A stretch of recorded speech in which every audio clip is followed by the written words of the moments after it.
পারিশ্রমিক মিটিয়ে দেওয়ার মেসেজ দিয়েছে। আমার নবী যে আইন ব্যবস্থা তৈরি করেছে যেখানে জুলুম হবে না, বেইনসাফি হবে না, আমানত খেয়ানত হবে না, ধোঁকা হবে না, প্রতারণা হবে না, চিটিংবাজি হবে না, ফ্রড হবে না, রাষ্ট্রের সঙ্গে গাদ্দারি হবে না, এই যে নিজাম কানুন আমার নবী দিয়েছে, এটা তো প্রত্যেকটা যুবকের উচিত। তোমার গ্রামে কমসে কম তোমাকে মাইক ধরে এটা প্রচার করা দরকার, তবেই তো তুমি উম্মতে মুহাম্মাদি। আজকে তুমি আমি রাসূলের মেসেজকে ছড়াতে পারিনি, তাই একদল মানবরূপী পশু ধর্মের দোহাই দিয়ে, ধর্মের সাইনবোর্ড লাগিয়ে দিয়ে মূর্খের সাম্রাজ্যে বাস করে পৃথিবীর শ্রেষ্ঠ মানবতা প্রেমী মানুষ, পৃথিবীর শ্রেষ্ঠ আদর্শবান মানুষ, পৃথিবীর শ্রেষ্ঠ মুক্তিদাতা মানুষ, মনুষ্য জাতিকে তিনি বাঁচিয়েছে, পৃথিবীকে বাঁচিয়েছে, নারীদেরকে অধিকার দিয়েছে, জেন্ত জেন্ত নারী পুঁতে দেওয়া হতো বন্ধ করেছে, মায়ের ইজ্জত লুটা হতো বন্ধ করেছে, বাপেদেরকে হত্যা করা হতো বন্ধ করেছে, গরিবদেরকে দাস দাসী বানানো হতো বন্ধ করেছে।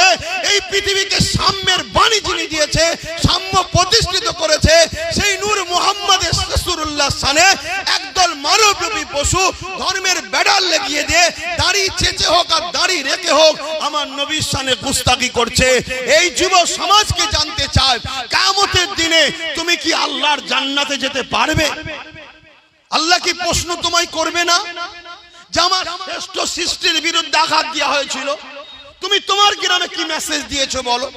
আমার শ্রেষ্ঠ চরিত্রবান যাকে আমি বানিয়েছি, শ্রেষ্ঠ সৌন্দর্যবান যাকে বানিয়েছি, শ্রেষ্ঠ আখলাক যাকে দিয়েছি, শ্রেষ্ঠ নিজাম যাকে দিয়েছি, শ্রেষ্ঠ সৌন্দর্য যাকে দিয়েছি, তার প্রত্যেকটাই শ্রেষ্ঠ ছিল, তার বিরুদ্ধে যখন আওয়াজ উঠেছিল, এ যুব সমাজ তুমি কি করলে বলো?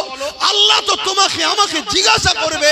আহলে সুন্নাত ওয়াল জামাত তাই 2016 থেকে আমাকে আল্লাহ কিছু বুঝিয়েছে, সেদিন থেকে তাই আমি সংগ্রাম করে চলে আসছি, সেদিন থেকে আমি আন্দোলন করছি, সেদিন থেকে আমি তোমাদেরকে বুঝাচ্ছি। আমার টার্গেট ছিল 20,000 গ্রামে 30টা করে যুবক তৈরি করা, এটা টার্গেট আমার। কিন্তু দুঃখের সাথে বলছি এখন পর্যন্ত 7,000 গ্রামে আমি পৌঁছাতে পেরেছি, কম বেশি, সামান্য 2-1টা গ্রাম এদিক ওদিক হতে পারে। 7,000 গ্রাম পর্যন্ত আমি পৌঁছাতে পেরেছি।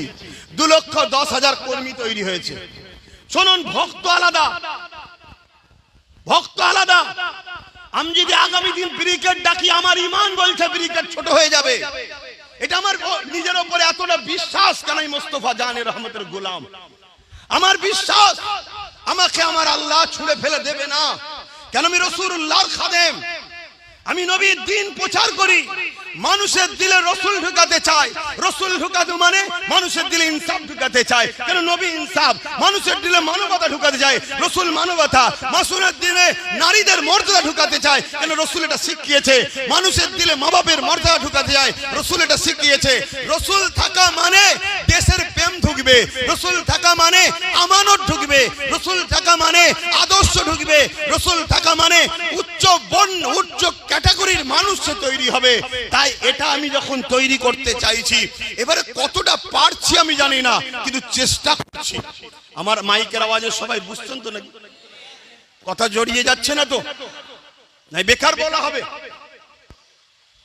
আজকে আপনাকে ডেকে আমার এই আলোচনা করার কোনো প্রয়োজন নেই। আমাকে হাজারো টাকা দিয়ে আপনারাই তো নিয়ে যান, সেখানে গিয়েও তো মাইক পাই বলে দিতে পারি, তার বলি তো না। আমার কম বুঝুন আপনারা, বিশেষ করে উলামা হযরতদের বলবো, দূরে কাছে যেখানে আছেন, ছোট ছোট অনেক সংগঠন আছে, যার যার ব্যক্তিগত থাক। অলরেডি আমরা 30টার উপরে সংগঠনকে আহলে সুন্নাত ওয়াল জামাত টাচ করছে, এক জায়গায় করেছে। ছোট ছোট সংগঠনকে আমরা সাথে নিচ্ছি, তাদেরকে ফান্ড দিয়ে বিভিন্ন কাজ করাচ্ছি আমরা আহলে সুন্নাত ওয়াল জামাত। মাদার হিসাবে আহলে সুন্নাত ওয়াল জামাত আছে, তাদেরকে ফান্ড দিচ্ছি, তাদের দ্বারা বহুমুখী কাজ করাচ্ছি। কারণ আহলে সুন্নাত ওয়াল জামাত আগামী দিনে নুগি শাড়ি ছুলা চিনি দিবার স্বপ্নে আর নাই ভাই। ওই ছোট ছোট সংগঠনের দ্বারা আমরা করাচ্ছি। এই তো কিছুদিন আগে পাঁশকুড়া থেকে শুরু করে বিভিন্ন পূর্ব মেদিনীপুর, পশ্চিম মেদিনীপুরে বন্যা হয়ে গেল। আহলে সুন্নাত ওয়াল জামাতের নিশ্চয় আপনারা সোশ্যাল মিডিয়ায় দেখেছি, হাজারো ছেলেরা ঝাঁপিয়ে পড়ে তারা নিজেদের গাড়ির পয়সা খরচ করছে। এইসব ছেলেরা বসে আছে পূর্ব মেদিনীপুরের, তারা নিজেরা করছে। কই, এটা তো আগে করতো না এরা।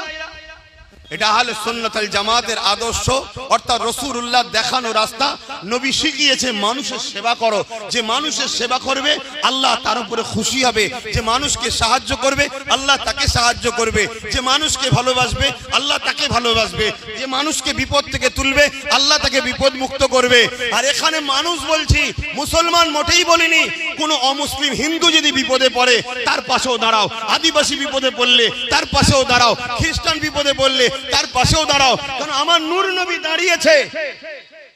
কি গো, দাঁড়িয়েছে না দাঁড়াইনি? তাই আমি আজ 7000 কয়েকটা গ্রাম কম বেশি আমি পৌঁছেছি। এটাকে আমি 20,000 20,000 গ্রাম আমি টার্গেট রেখেছি। কিন্তু আফসোস আমি